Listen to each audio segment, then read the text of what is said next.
probably no historical state comes as close to the internal system of modern China as the Soviet Union does, because the philosophy and the recent history of the two countries is very closely linked. And it's not just true for the Stalinist period, which Chairman Mao tried to copy, but also the later periods in the Soviet Union, which were more characterized by internal political struggle and economic decline, which we've actually seen in China. And one of the difficult things to capture about the Soviet Union is not really just the policy or the communist doctrine, but it's also the kind of cultural madness that takes hold of a society after the revolutionary period, which you can only find in other systems like the French Revolution. So the system appears to be like a sort of mass cult. I mean, like the French revolutionaries, they also created a new calendar with a 5-day work week that was supposed to make work days more efficient. But they also had things like electronic machines that would create rational music, and also artists that would create rational art. They would go into factories and try and inspire factory workers into creating new and innovative designs. So they had all of these crazy ideas. And the scale of political mass worship and repression is probably the greatest example of the totalitarian doctrine, and is only really overshadowed by China during the Cultural Revolution under Mao, where Chairman Mao created massive rallies and songs and even shrines and pilgrimage sites dedicated to him. The whole use of the cult of personality, which appears to be a kind of religion in dictatorships, is explained by the fact that, theories of Marxist dialectics is quite complicated and it's not that easy for most peasants to understand. Whereas worship of a leader or an idol is something that can be more easily communicated to illiterate peasants. So the Great Terror and the mass purges and the gulags under Stalin is the most famous aspect of the Soviet Union, and resulted in the deaths of at least 20 million people. But the fact is that Lenin was also a mass murderer. He killed at least 8 million people by the time he died in 1927, mostly as a result of brutal crackdowns against rebellious territories. And the Soviet Union is often compared more favourably to Nazi Germany, on account that people sort of think that at least it wasn't genocidal. But this kind of misunderstands the nature of the Soviet regime. And this partially because of the fact that the Cold War didn't lead to massive military conflict between the great powers. And historians didn't have access to the archival materials until the 1990s when they opened up. And so that means that the extent of the atrocities in the USSR aren't really very well known by the public today. You also have the fact that the education system still doesn't really teach anything about the atrocities in communist societies. But the fact is that the Soviet Union, and actually most likely China, carried out genocides that were far worse than what happened in Nazi Germany. Even the Holodomor alone, which was the great Ukrainian famine in the 1930s, killed an estimated 7 to 10 million Ukrainians, and the neighbouring famine in Kazakhstan at the same time killed at least 2 million Kazakhs. And as well as this, you had campaigns by both Lenin and Stalin of de-Cossacization, which was the labelling of an ethnic minority called the Cossacks as class enemies, and they were then subjugated to mass purges and mass killings, which killed an estimated 300,000 of them in the 1930s. So unlike in Nazi Germany, when other races were just deemed inferior and therefore were killed on account of that, ethnic minorities in communist societies were simply labelled class enemies and were therefore repressed because they had to be assimilated into the egalitarian aims of the society. And so ethnic minorities and provinces that were dubbed resistant to this assimilation were persecuted. So Poland, there were NKVD secret police operations in Poland and Mongolia during World War II that killed at least 130,000 people. And later campaigns involved the creation of ethnic enclaves, which were called oblasts, around the Soviet Union, so that populations could be forced into these regions and more carefully surveilled. And this involved the mass forced relocation of millions of ethnic minorities, including the Crimean Tatars and the Ingush people, where tens of thousands died in the process, the most brutal of which was the deportation of the Chechens in 1944 that killed an estimated 100,000 people.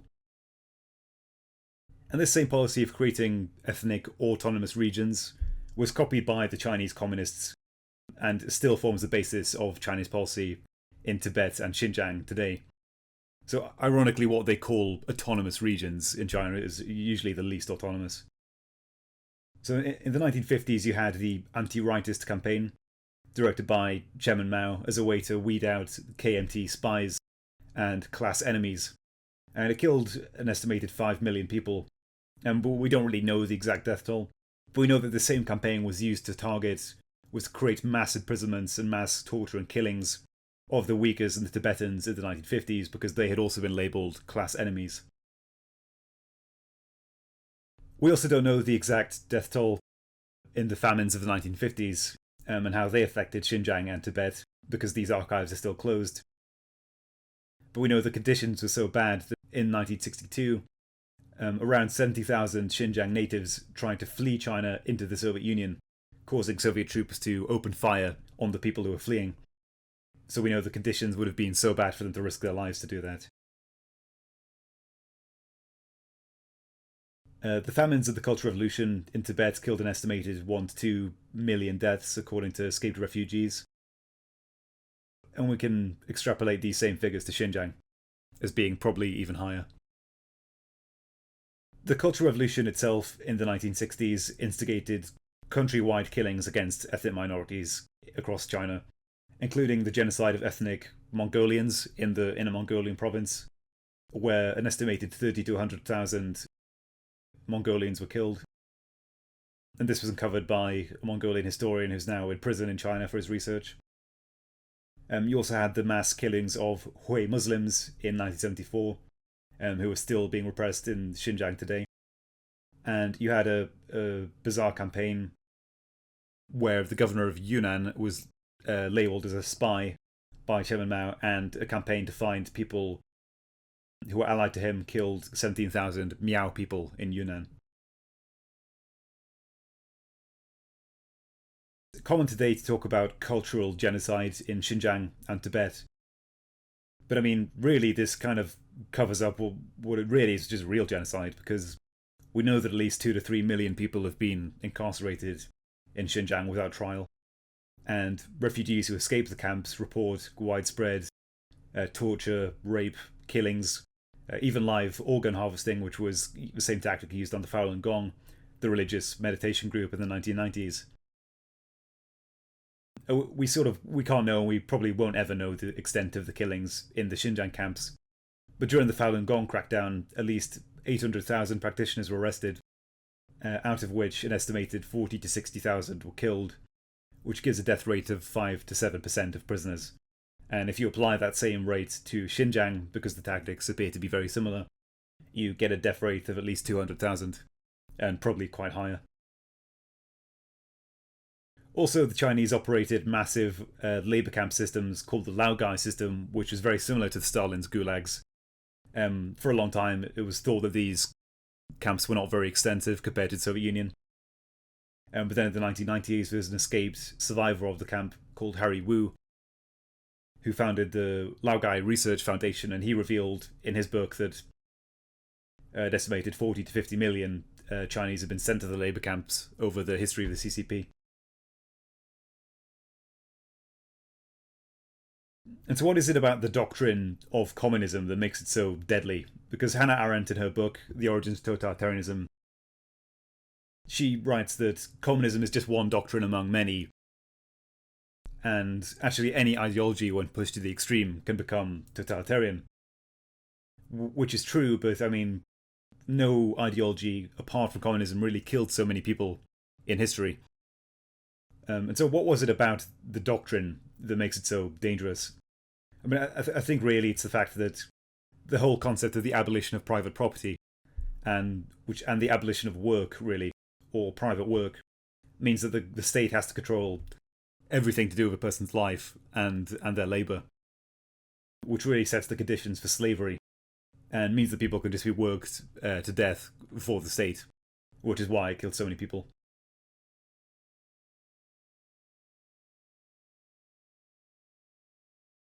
And so to stay in power, totalitarian governments engage in these mass purges, and it's also why they engage in conspiracy theories a lot as a way to justify these purges.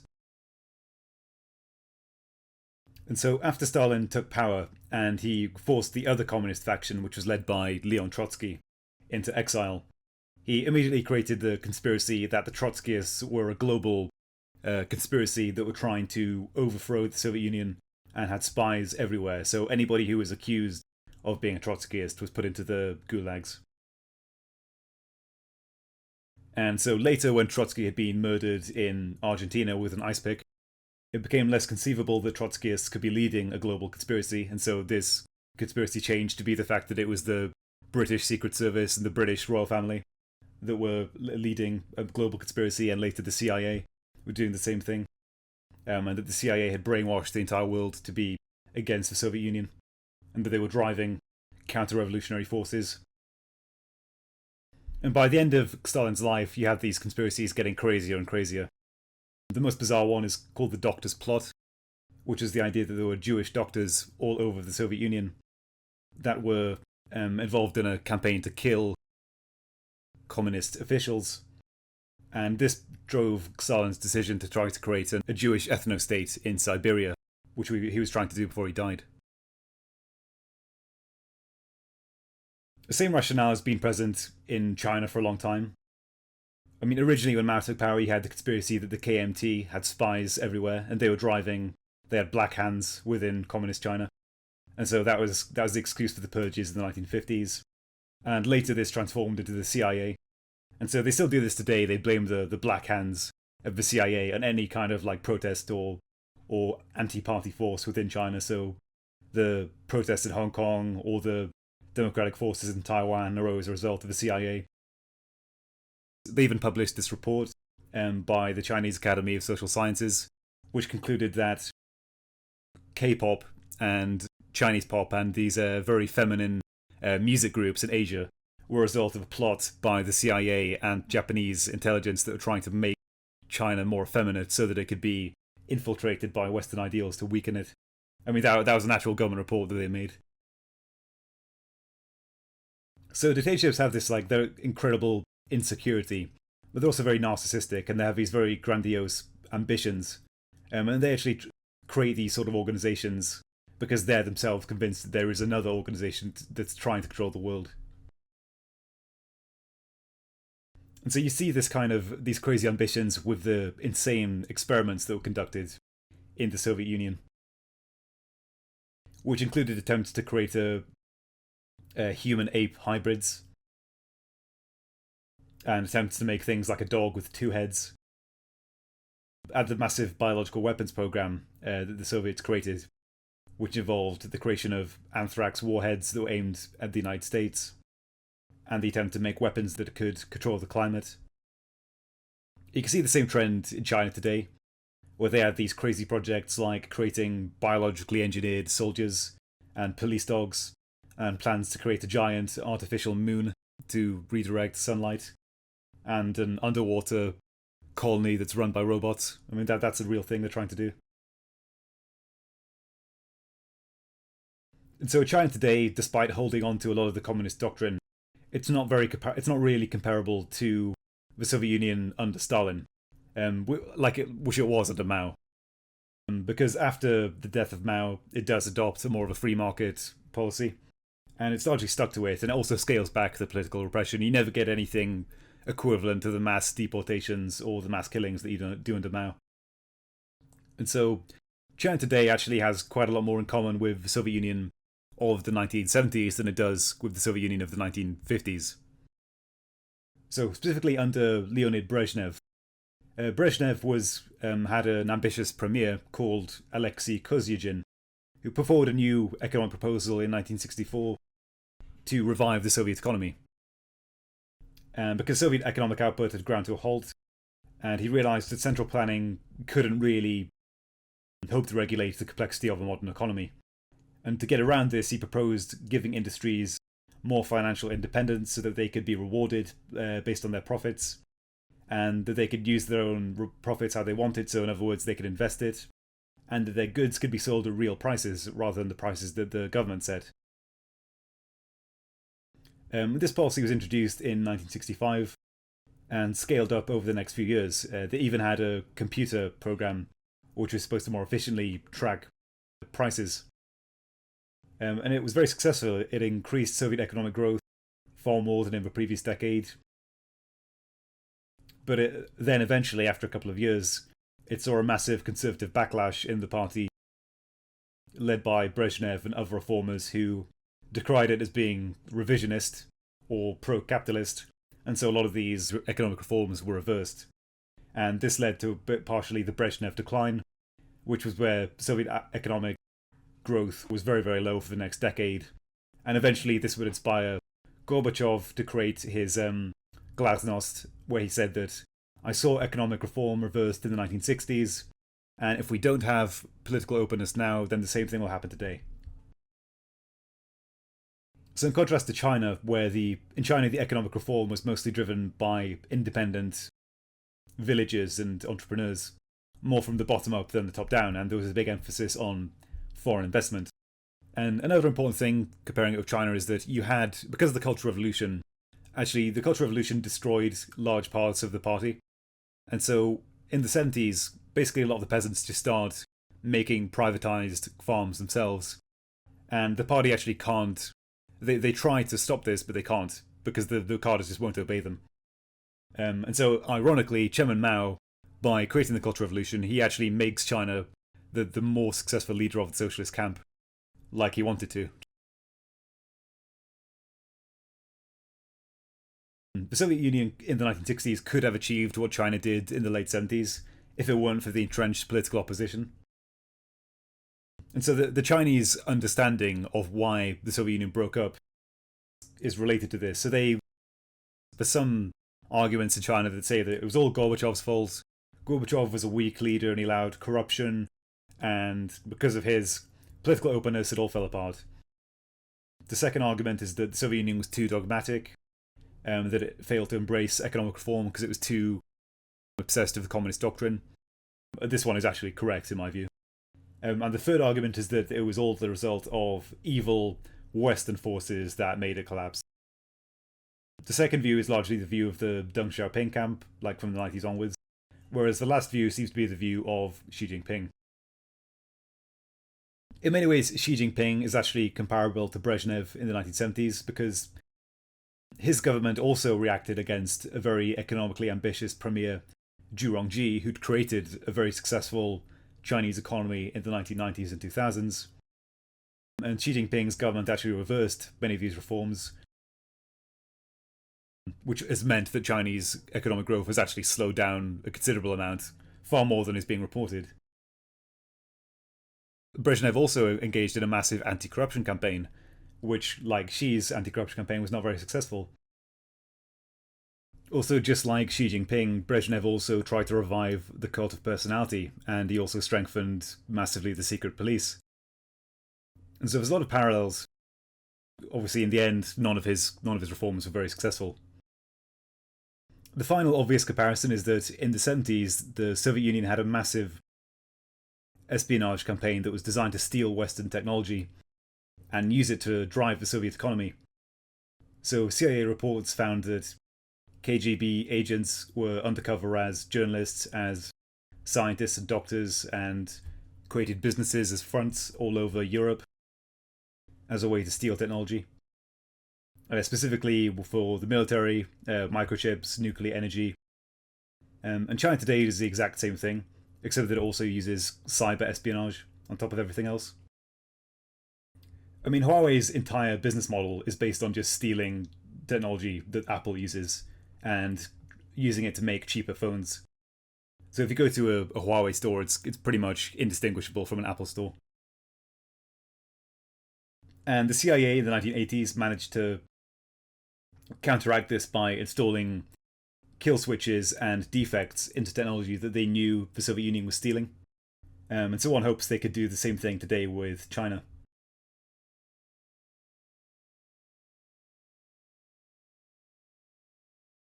So China today is essentially an economically reformed and more technologically advanced version of the Soviet Union.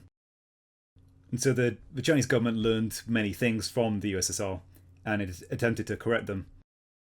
So the party streamlined the financial sector and allowed corrupt businesses to fail in the 1990s. And it grew its economy mostly with foreign investment and exports.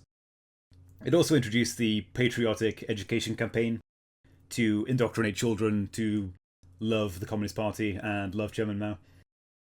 And so even today, if you teach in a Chinese school, you'll see the children walk around on these communist marches and have to do flag raising ceremonies and sing communist songs. And they also designed to allow greater freedom for entrepreneurs and to incorporate them into the party and not to overspend on military budgets. Although really the Chinese government failed to actually solve the political problems that the USSR had, because as we've seen, the economic reforms only really worked as long as you had a sort of balance of power within the party and a kind of consensus about economic growth. And because they never solved the problem of succession, as in like how do you choose the next leader, as soon as you had an ambitious leader like Xi, he was able to just come along and get rid of a lot of these reforms. And so now China's gone back in the direction of state planning. And so that's the Soviet Union.